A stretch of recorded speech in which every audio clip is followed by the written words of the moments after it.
Iavana malalo amin'ny tompo dia mbola mampitomona amintsika rehetra trany ny fahasoavana sy ny fiadanana avy amin'Andriamanitra ray sy Jesosy Kristy tompontsika.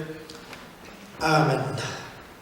Ry havana malala ny Jaona toko faefatra andimy fahasivy ambin'ny folo ka hatramin'ny faharoa amby roapolo no angalantsika ny fampianarana amin'ity an'ity izay anomezan'Andriamanitra fahasoavana ho antsika fiangonana manokana dia ny sampana lehilahy kristianina izany. Kanefa ny mariako ety amin'ny boetoana riavana fa tsy hoan'ny sampana lehilahy kristianina ireo monja ihany izao tenin'Andriamanitra izao, fa ho antsika rehetra izay manokan'Andriamanitra, ho antsika rehetra izay natsoan'Andriamanitra ho amin'ny asa fanompoana, ho antsika rehetra izay mino fa avaoza ny fanahin'Andriamanitra isanandro isanandro ny fiainantsika sy ny fanompoana izay anopontsika n'Andriamanitra rehetra. Zavatra tsy maintsy marihana ry havana dia izao: matoa tafajoro izao sampana izay hoentsika mbavaka amin'ny teny ito izao dia ny sampana lehilahy kristianina tahaka an'ireo sampana rehetra izay efa nitsangana teto anivon'ny fiangonana, dia tsy zava-maivana tory ny anton'izany fa tao ny fanoloran-tena nataon'ny tsirairay nandritra n'izany rehetra izany. Ary azo ekeny fa araka ny fanavaozany fanahy masina rahateo tany amin'ireny mpanompon'Andriamanitra rehetra ireny no nahatonga ny sampana ijoro tahaka an'izao. Ary azo ekeny fa matoa misy sampana ty anivon'ny fiangonana dia aoka ho fantatsika rehetra fa ny fanavaozany fanahy no anton'izany rehetrarehetra izany. Indreky misy zavatra anankiroa ifampisarako aminao amin'ny teny ity riavana,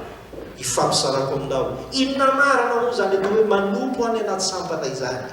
Inona marina ny takin'ny tompo amin'izay fepetrako amintsika tsirairay avy, satria manompo any anatin'ny sampantsika rehetra, ary ireo mbola tsy any anatin'ny sampana dia inona fa mba hanolotra ny tenany ihany koa ho any anatin'izany sampana tsirairay izay maro misandrahaka eto anivon'ny fiangonana izany. Ry havana malalo amin'ny tompo, ireto ny tsavy. Ny voalohany indrindra dia izao: aoka ny fanompontsika ny tompo any anatin'ireny sampany ireny mba tsy ho fetsiketsehana ivelany fotsiny ihany. Aveny, aoka ny fanompontsika ny tompo any anatin'ireny sampany ireny mba tsy ho fetsiketsehana any ivelany fotsiny ihany, mba tsy ho fisehoseho mety ivelany fotsiny ihany zany, satria tsy zany mihitsy no tadiavin'ny tompo amintsika. Ry havana malala, andehany virenantsika araka ny voalazako teo ny ao amin'ny Jaona toko faefatra andiny fahasivy ambin'ny folo ka hatramin'ny faefatra amby roapolo, resaka ny fanaovan'ilay vehivavy Samaritana teo amin'ny toeram-piasany, teo amin'ny toeram-patsakana, satria matetika ny vehivavy Samaritana dia miandraikitra an'izany asa fangalana rano zany tamin'ny fotoanana sy nataon'ny tany Jesosy Kristy tompo.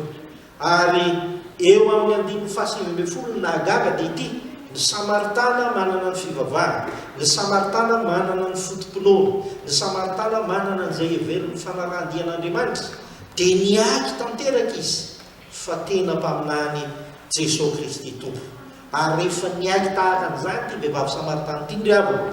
dia niezaka nanamafy zany finoana zany ny tompo, ary tsy nanome tsiny azy amin'izany fa nanamafy zany finoana zany ka nanome fampianarana azy araka izany.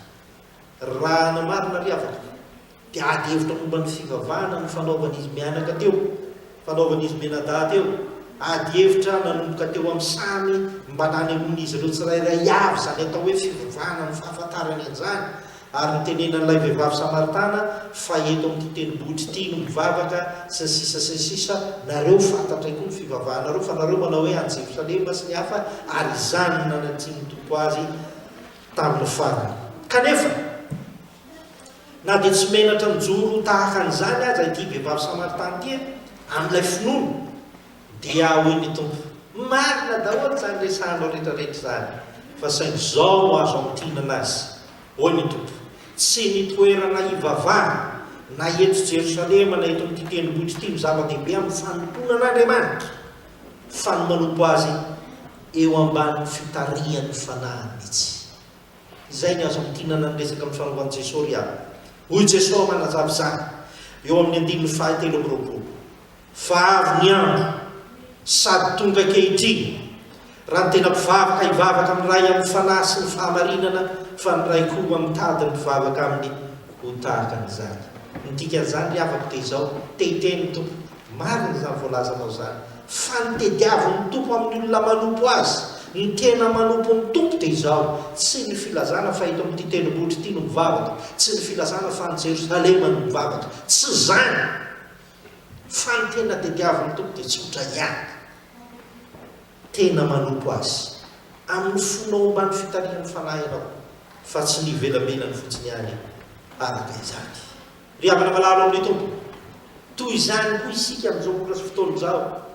tadio tsara fa niatongavantsika eto tsy voe anoany miaraka amin'ny sampana lehilahy kristianina ihany fa hatramin'izay efa nanekenao fa Jesosy ny tompo sy mpamoka ianao ka nanoloranao tena amin'ny fanavaozan'ny fanahy masina ary mbola nanoloranao tena ihany koa amin'ny hoavy amin'ny alana ny fanavaozan'ny fanahy masina dia tadidio fa tsy ny velambelany na ny fihetsiketsehana hita maso fotsiny ihany no anompona ny tompo fa ny tena ananantsika fifandraisana amin'ny eo ambany fitarian'ny fanahy masina amin'izay asa le tsonetsika rehetrarehetra. Mahafinaritra ery ry havana mijery ny sampana lehilahy kristiana ary tsy netsika ihany fa inona fa eriny sany efitsikema dia miavaka manokana ny sampana lehilahy kristiana miteny ity feno fideranan'Andriamanitra feno fifaliana indrereto izy akory ny atsaratarehana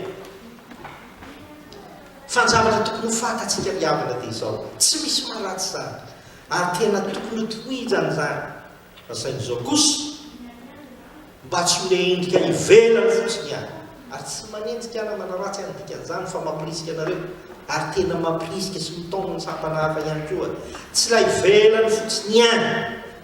zay mety ho simba zay mety ho lo zay mety ho takona mety aloto sy ny sisa sy ny sisa fa ny fanavaozan'ny fanahy masina dia miainy ao anatintsika mba hanompo an'Andriamanitra isika rehetrarehetra amin'izany rehetrarehetra zany. Noho izany ry havana mampirisika sy mampahely anareo le sampana lehilahy kristiana tsy moramora koa ny fanompona an'Andriamanitra ary tadidio fa tsy herinandro ny fanompona an'Andriamanitra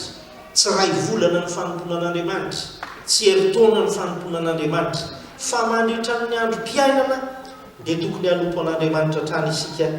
ka tsarovy fa ny ao anatinao ilay navaozan'Andriamanitra tamin'ny alalan'ny fanahy miainy avy ao anatinao izany no tena sampana manompo an'Andriamanitra eo amin'ny fiainany. Tadio ry havana ary izany mifandrika matetika ho atsika tsy sampana araka ny nofo ny fanompona an'Andriamanitra fa sampana tena miasa sy manavao ny fanoloran-tena isanandro arak'izany. Iroa ny filazan'ny apôstôly azy tamin'ny perikôpa izay nivakiana tamintsika teo ry havana ao amin'ny Korintiana voalohany toko faharoa andininy fahadimy ambin'ny folo zao zay Paoly apôstôly ny olona araka ny fanahy kosa dia mahafantatra ny zavatra rehetra kanefa izy tsy fantarin'olona hoe Paoly. Ry havana malala dikan'izany dia izao tsy ny hampalaza anao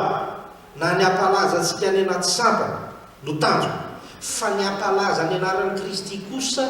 amin'ny alalan'ny asa izay efa nanolorantsika tena ho azy ao anatin'izany rehetrarehetra zany ny hahafantaran'ny olona fa miainga ao anatin'io asantsika io la sampana lehilahy kristiana la sampana Dorcas fa mbola anagna zany tsika amin'ray volana raha sitrako ny toko ny sampatsiko lehilahy ny sampana tanora kristiana ny sampana hafa rehetra eto anivon'ny fiangonana ny sampana fifoazana dia tokony ho fantatsika tsy ny hampalaza atsika hoe izao na izao ny zava-dehibe fa ny tena zava-dehibe dia ity ny hahafantaran'ny olona avy amin'ny asantsika rehetra fa misy Jesosy Kristy tompo. Maro ny miasa miandry atsika maro ny miasa miandry anareo sampana lehilahy kristiana ary tadidio fa efa tsy mitombona mihitsy zany matetika matsy eto anivon'efitsika eo ry havako dia izao lehilahy kristiana indray tsy be asa izy fa ny azy mba resadresaka iny azy ny tena mety aminy mavory izy sy sisa sy sisa ny azy dia ohatran'izao fotsiny ihany tsotsonininy tsy zany fa maro ny asa ary tsy ny sampana lehilahy kristiana ihany fa tsika rehetra sampana hafa ihany koa eto anivon'efitsika eo maro mbola miandry atsika dia ny hitoriana ny filazantsara hatrany aparany tany eto amin'izao tontolo izao tadidio fa tsy miasa rery sika ao anatin'izany anatin'izany ary tsy miasa rery anareo sampana lehilahy kristianina ao anatin'izany fa hoy Paoly apôstôly amin'ny Galatiana 4:15 tapany voalohany manao hoe izay manome anareo ny fanahy dia mahavita asa lehibe ao anatinareo. Dikan'izany betsaka ny asa aza atao asa ivelabelany fotsiny ihany fa tena ataovy asa avy amin'ny fo sy ny fanoloran-teny-jany. Izay ny voalohany havana aoka ny fanompontsika ny tompo any anivon'ireny sampany ireny mba tsy fihetsiketsehana ivelany fotsiny ihany. Fa ny faharoa ry havako didy aoka ho tanterahantsika any anatin'ny fahamarinana, tanterahantsika ao anatin'ny fahamarinana sy ny fanomponan'ny tompo any anatin'ny sampany. Aoka ho tanterahantsika amin'ny fahamarinana ny fanomponan'ny tompo any anatin'ny sampany. Raha natikatra tsaratsika ny havana dia miverimerina eto amin'ity Jaona 4 ity ny famatorany hoe mivavaka amin'ny fanahy sy ny fahamarinana. Eo amin'ny 7:20 dia milaza an'izany Jesosy ary tsy tapitapitra eo amin'ny 7:20 dia hoy izy manamafy izany Andriamanitra dia fanahy ary izay mivavaka amin'ny fanahy aminy dia tsy maintsy mivavaka amin'ny fanahy sy ny fahamarinana. Andriamanitra dia fanahy izay mivavaka aminy dia tsy maintsy mivavaka amin'ny fanahy sy ny fahamarinana. Dikan'izany ry havako matoa mivavaka amin'ny Jesosy, matoa mivavaka amin'Andriamanitra. Dikan'izany manompo an'Andriamanitra, manompo tena ho amin'ny asa fanomponan'Andriamanitra. Noho izany raha manompo tena ho amin'ny asa fanomponan'Andriamanitra izay natao hoe mivavaka, dikan'izany ry havako dia tsotra ihany manao izany amin'ny foko sy ny saiko ataoko amin'ny fahamarinana izany rehetrarehetra izany. Ary mahagaga ry havako didy baiko mihitsy eto no ataon'ny tompo izay mivavaka aminy dia tsy maintsy mivavaka amin'ny fanahy sy ny fahamarinana. Teny tompo lazaina ry havana dia zavatra roa aza afangaro Andriamanitra hafa na fanahy hafa ny fanompona ataonao sy ny fanarahandia ataonao an'Andriamanitra. Izay ny dikany voalohany eny. Ary ny faharoa dia izao ataovy zava-dehibe ny fahamarinana rehefa manompo an'Andriamanitra ianao. Ataovy zava-dehibe ny fahamarinana rehefa manompo an'Andriamanitra ianao. Fepetra iray lehibe tsy tokony adoroantsika izany ny havana. Ninona sampana anompontsika an'Andriamanitra dia izao manompo amin'ny fahamarinana. Andeha haka ohatra amintsika samy mandiny tenitsika raha nanolotra ny tena ao anatin'ny sampana inona ny manao hoe fanompona amin'ny fahamarinana. Mba namonjy fivorian'izany sampana izany avy mba tongaram-potoana ave rehefa vory io sampana io mba efa nikeko io nidirako mba tanterahako ve ny fanompona ao anatiny ao sa rehefa sahirana tsy ho fantatra io fa rehefa mitady amin'ny tompo aho dia mety ho adiniko ary anymetsiny azy indray aho efa mananaiky ny tompo tao anatin'ny sampana anankiray avy mba nataoko amin'ny fahamarinana ve farafaratsiny izay mba asany antsony tompo aho sy ny andraikitra tao anatin'izany sampana izany. Tsy ny tsara sanatria mivavy mitenenam-pisandry havako tsy mitsara raha miteneny izany fa tsarovy kosa fa ny fanompona an'Andriamanitra izany mba takiny aminao. Ilay fotoana kely takiny aminao izany, ilay mba fijerenao kely an'io sampana io takiny aminao izany fa tsarovy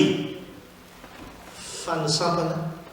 an'Andriamanitra io ary ahiny io ary tiany io tsy avelanao faty io sanatria ny vavy. Fa izao ny fitahiana omeny ianao foana, ny fahasoavana no ny famindram-pony omeninao izany rehetra izany. Ny havana manalo amin'ny tompo izany no manompo an'Andriamanitra any anatin'ireny sampana ireny. Tokony ho fantatsika izany.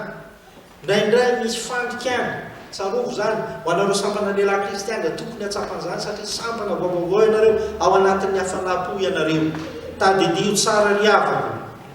fa ny anatin'ny sampana ny atao hoe manompo amin'ny fahamarinana tsy ny fampanjakana ny hevitry ny tsirairay na ny mpitarika na nareo mpikambana ka rehefa tsy mety amin'ny hevitry ny ao anatin'ny sampana hiala tsy hanao tsony aho amorona n'izao sy ny hitsy aho tsy hamonjeko an'io sambana io ary raha ohatra ka misy hevitra eritreretiko aty amboalohany fa zao ny amin'io sampana io tsy hiditra amin'io mihitsy tsy anao amin'io tsy zany ny antson'Andriamanitra anao ao anatin'ny sampana tokony ho fantatsika zany naizanaiza nytotsika an'Andriamanitra tsy zany ny fitiavan'Andriamanitra ho atsika fa ny fitiavan'Andriamanitra amintsika dia izao razafinakoto ataovy amin'ny fahamarinana ny etsokanao mpitandrina dikan'izany tsaroako mampitandrina anao io alao ny tenako noteneny tsaroako mampitandrina io tsaroako ifanontona zay ny tsontoko anahy io ary ataoko amin'ny fahamarinana io fahamarinana izay mbola hitsaràn'Andriamanitra amin'ny fotoana ho avy ry avina malala misy zavatra anankiray tiako teneniny ity taditio fa indraindray tsy tianao mihitsy no asain'ny tompo ataonao rehefa manompo azy ianao ny tsy tianao mihitsy no asain'ny tompo ataonao rehefa manompo azy ianao aokaneo fantatsika riavako fa nisy an'izany any da amin'ny baiboly io raha mamadibadika an'io ianao Isaia mpaminany nandritra ny taona maro dia nasain'Andriamanitra miboridana namaky vaky ny tanàna mba ilazana amin'ny zanak'Israely fa tena efa mianjaanja tsy malala mena ndreo manatrehan'Andriamanitra fa kio fa ao anatin'ny baiboly zany Rosia mpaminany dia tokony fantatsika tsara fa nasaina nanambady vehivavy janga mivaly tena ary rehefa mba tonga ny fiterahany zanany tsy voatery izy no nanomeny zany rehetrarehetra zany fa tsy maintsy nanaiky fa nomena indray ny anaran'ny zany aloha Jehovahandriamanitra ataovy an'izao Loaram sy ny sisa mba hanehoana ny mahasanana tahaka an'izany io ary tokony fantatsika zany rehefa manompo an'Andriamanitra isika misy zavatra tsy tiatsika ao kanefa zay indrindra no manompo an'Andriamanitra izay mba azahoantsika mahatsiary izany tena fitiavan'Andriamanitra zany ry avina malala metenja iverina amin'Andriamanitra isika satria tadin'io fa ny fidirana ao anatina sampana dia endriky ny fiverenana amin'Andriamanitra hoy ny fotoananina fahadimy andimy faraiky amby roapolo manao hoe Jehova ampiverenao aminao zay mba hiverenanay avao zao tony ny fahinony aminay manao antsoavo amintsika rehetra izana izy efa nanolotra ny fiainany sy ny tenany tany anatin'ireny sampany reny andana miverina dia manompo an'Andriamanitra adinoa ny zavatra rehetra alameno ny fotoananao fa fomban'olombelona tsy maintsy misy manahira eo amin'ny fiainana fa hain'Andriamanitra no manampy anao amin'izany ary hitanao fa tsy tohinona akory ny amahan'Andriamanitra n'izany rehetrarehetra zany mba hifehezanao ny fiainanao fa tsy fohin'Andriamanitra ianao raha miala amin'ny fanoratena ary ny vahaolana dia izao tsy ny vahaolana eritreretinao fa irenina nay andaozana ny tompo fa ny vahaolana zay may ny tompo anao ampitiavana samy fivaliana andramo zany ka izao fa izany mahatsara ny Jehovahandriamanitra ry ava-malala hoy ny Jaona toko fahina amby folo andiny fahatelo amby folo tapany voalohany hoentiko ampahery antsika rehetrarehetra zany tsy hoan'ny sampana lehilahy kristiany ihany fa antsika rehetra fa raha tonga ny fanahy fahamarinana dia izy no hitaridalana anareo amin'ny marina rehetra dikan'izany raha manaiky avoazan'ny fanahiny tompony isika dia manompo an'Andriamanitra amin'ny fahamarinana eo amin'ny fiainantsika mampahery anareo sampana lehilahy kristiany makahery anareo sampana rehetra zay misy eto amin'ny fiangonana mampahery anareo tompony andraikitry ny sampana any amin'ny fiangonana hafa zay manarika etona satria Andriamanitra raha ihany no tompontsika rehetra araka izany ny taonantsika rehetra zay tao anaty sampana nefa nisitaka kely araka ny eritreretintsika mba hiverina fa miandry anao anatin'io sampana io tompo aza vela ngaiay ao anatin'izany sampana zany izy fa te hiantso anao ao izy aza vela manao antso any anevitra izy amin'izany rehetrarehetra zany ary farany dia mitaonantsika rehetra mbola tsy any anaty sampana mbola mananao tenenina mbola mananao alahatra eo anatrehan'ny antson'Andriamanitra sy ny sisa ka andahatra nyty sy nyty sy nyzao sy nyzao ry avako malala mitaonantsika rehetra hanapa-kevitra fa mbola tsy tary zany endreny fifalian'ny tompo raha manatsotra ny tanana izy ka manatona sy mivelona amin'izany sampana zany ianao manompo amin'izany sampana zany ampitiavana ianao endreny fifalian'ny tompo avery zanako malalako avy mandova ny fitahinana avato anaty ty sapana ity. Iavana malala. Aoka sy melamelany fotsiny amin'ny fa tena mifotsika ny amponan'Andriamanitra.